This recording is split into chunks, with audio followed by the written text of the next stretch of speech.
تو بیٹی کی ولادت، پیدائش کو، جنم کو جزیرہ نما عرب کے اندر عار سمجھا جاتا تھا، برا سمجھا جاتا تھا، برا فیل کرتے تھے۔ چنانچہ اگر کسی گھر کے اندر کسی بیٹی کی، لڑکی کی، بچی کی ولادت اور پیدائش ہو جاتی، کوئی بیٹی جنم لے لیتی، پیدا ہو جاتی، تو وہ عرب والے اپنی نگاہوں کے سامنے گڑھا کھود کر اس بچی کو زندہ درگور کر دیا کرتے۔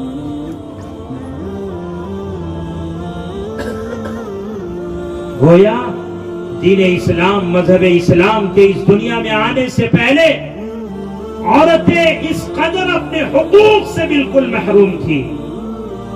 گویا یوں کہہ لیجئے مذہب اسلام، دین اسلام کے اس دنیا میں آنے سے پہلے عورتیں بالکل اپنی بنیادی حقوق سے محروم رہتی تھی۔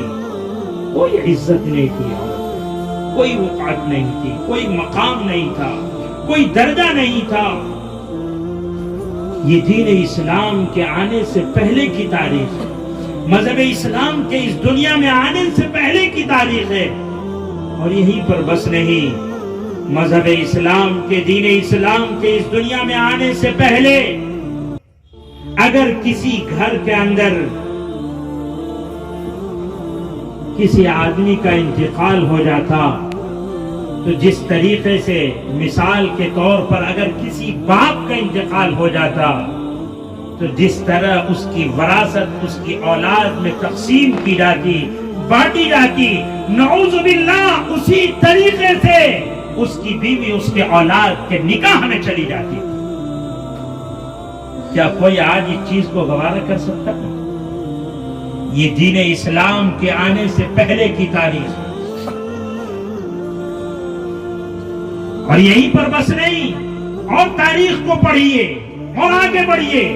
اگر کسی گھر کے اندر کسی آدمی کا، کسی خاوند کا، شوہر کا انتقال ہو جاتا، کوئی پتی مر جاتا،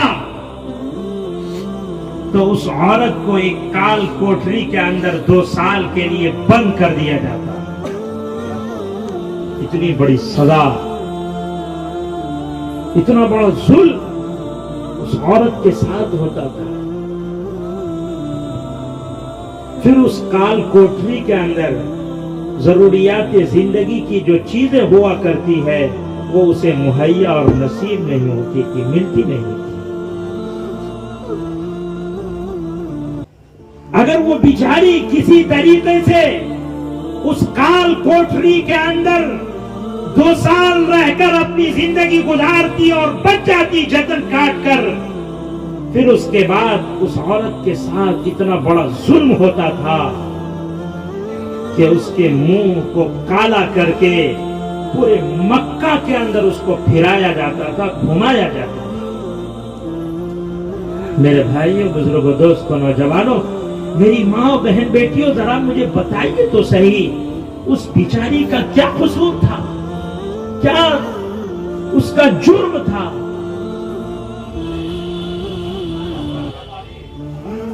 اس کا خاوند، اس کا پتی، اس کا شوہر تو اپنی قضا کی وجہ سے مرتا تھا، اپنی مجبوری اور اپنے عذر کی وجہ سے مرتا، مگر یہ بیچاری مظلومہ اتنی بے بس، لاچار ہو جاتی تھی کہ اپنے حقوق کے لیے آواز تک نہیں اٹھا سکتی تھی، اپنے حق کے لیے ایک شبد نہیں بول سکتی تھی۔ قربان جائیے آقا مدنی سرکار دو عالم صلی اللہ علیہ وسلم کی ذات گرامی پر کہ ایسے خطرناک حالات میں، ایسے پرفتن اور پرآشوب حالات میں، ایسی سنگین گھڑی میں، ایسے نازک وقت میں اللہ تبارک و تعالی نے اپنے محبوب نبی، پیارے نبی، دلارے نبی، نبی آخر الزمان، کالی کملی والے آقا سرکار دو عالم صلی اللہ علیہ وسلم کو اسلام کی دولت اور نعمت دے کر اس دنیا کے اندر بھیجا۔ اور میرے نبی نے اس دنیا میں آتے ہی سب سے پہلا کام جو آپ نے کیا وہ کام یہ تھا، آپ کا سب سے پہلا عمل یہ تھا کہ آپ نے اس دنیا کے اندر آتے ہی سب سے پہلا کام جو کیا وہ عورتوں کی کھوئی ہوئی عزت کو آپ نے دوبارہ واپس دلایا، عورتوں کی عزت میں نکھار پیدا کیا۔